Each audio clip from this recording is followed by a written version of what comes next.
Welcome to the Talking Tenancies podcast, brought to you by the Residential Tenancies Authority. I'm your host, Belinda High. Join me as we explore everything you need to know about renting in Queensland with experts from the RTA and industry. We're here to help make renting work for everyone.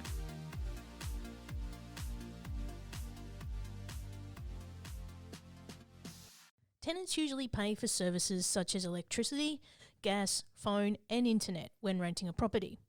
They may also be charged for water in some cases, and conditions apply. Today's expert from the RTA is Jill Davidson from Customer Experience. Welcome, Jill. Thank you very much. Now, can you tell us about your role at the RTA and what you're responsible for? Certainly can. So I am one of the team leaders within the RTA's contact centre. My role here is a very busy one, but I would consider one of my main responsibilities is to support and champion the amazing work done for the Queensland community by our people on the front lines. So I've, honestly never worked with such an incredible group of people as I do here. Yes, and I love working with your team. We pester you every day and keep you very busy.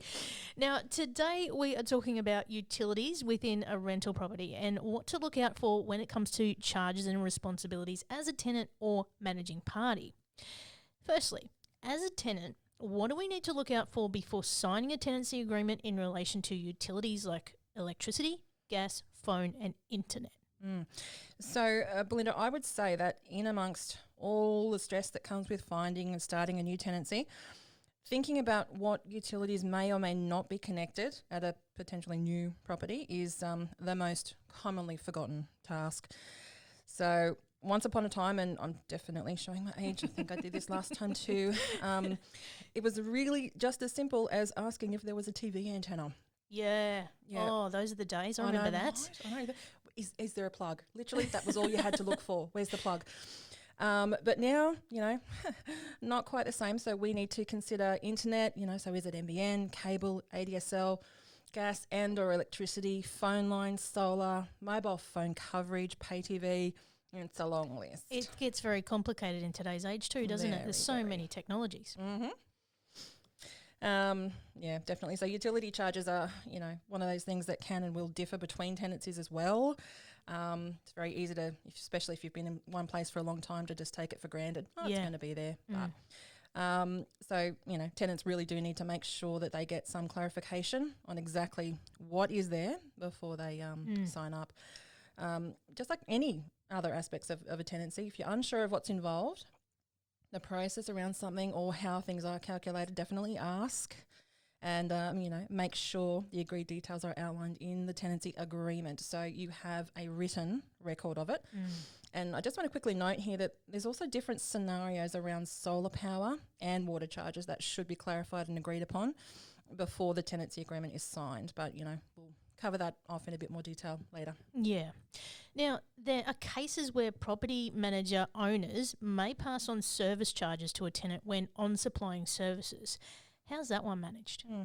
So a property manager or owner may decide to pass on service charges to the tenant. How that amount is calculated and paid must be agreed in advance and included in the tenancy agreement, so on the contract. A tenant cannot be charged more than the amount charged by the authority supplying the service. Yep. Really important. It's an offence to overcharge for services and, can potentially be fined for that one. All right, so I've got a scenario for you. Let's say we're a tenant and we sign a tenancy agreement for a rental property and later find out there's no internet connection installed. What can be done? Happens all the time. So in this case, the tenant should first check what internet service is available to them by calling a relevant provider. So as mentioned before, a property may not have NBN connection yet. It's probably less likely now than a couple of years ago, but you may only have an existing cable or ADSL there.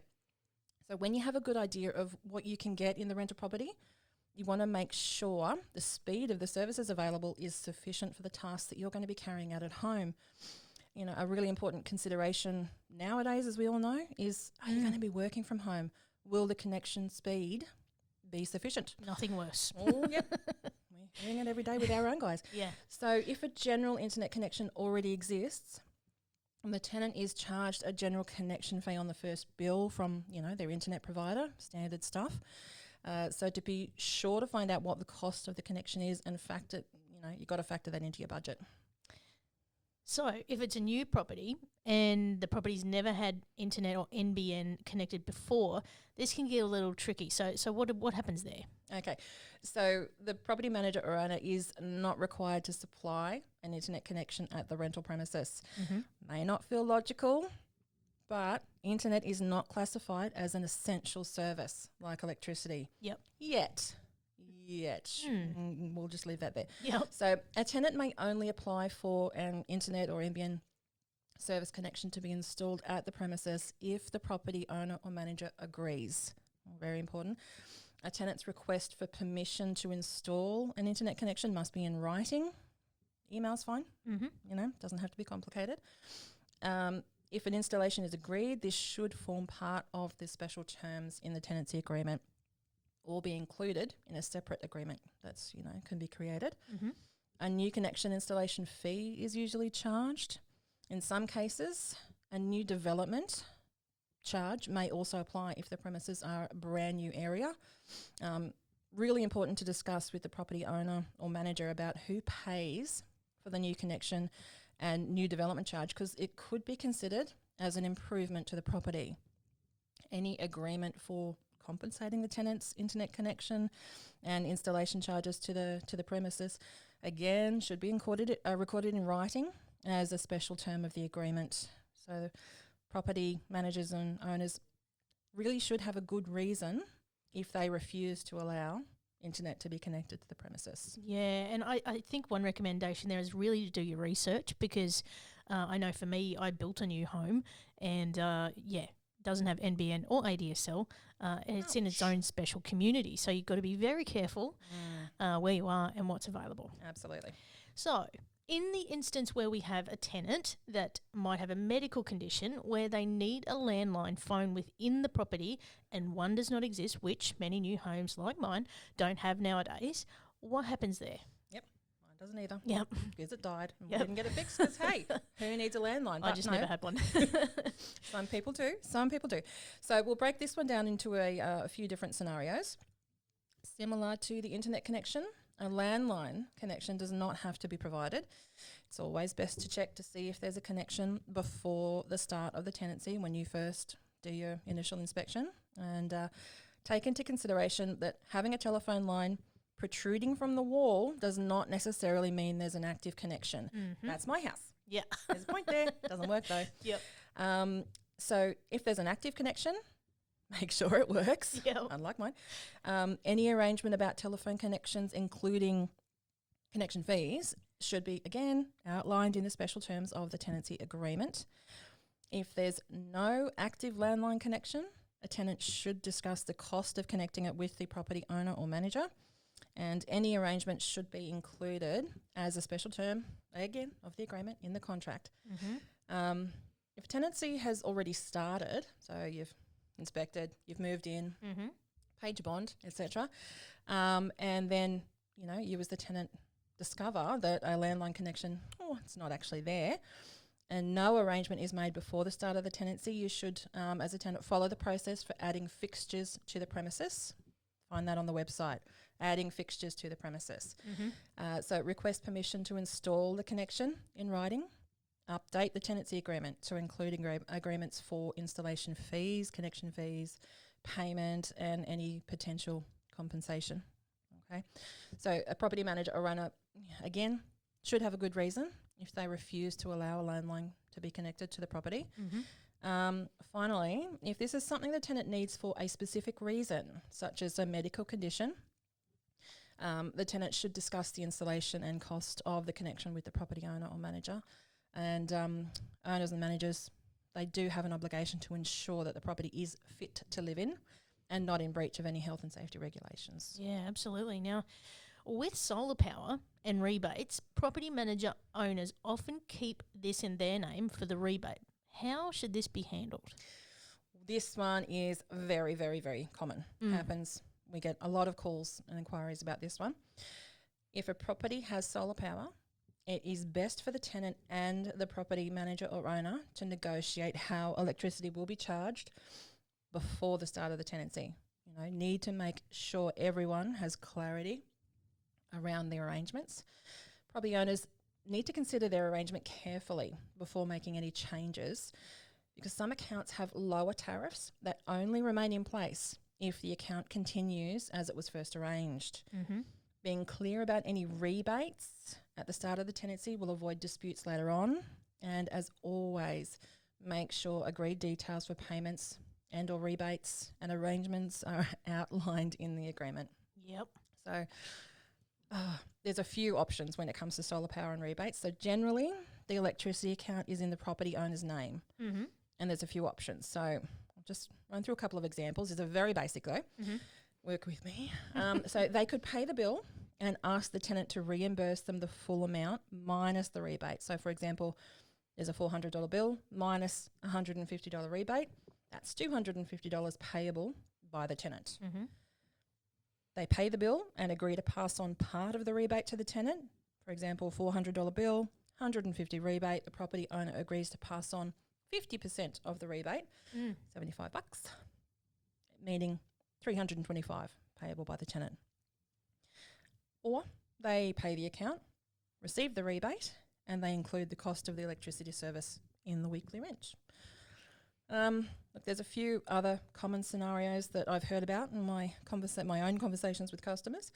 Look, one of those is the property owner has the electricity account in their name, passes on the billable amount, but also claiming the rebate. So this means that they're asking the tenant to reimburse them for the full amount, even though they have received a rebate for part of the amount. Now, remember how we touched on before that the Queensland rental laws provide guidelines for service charging.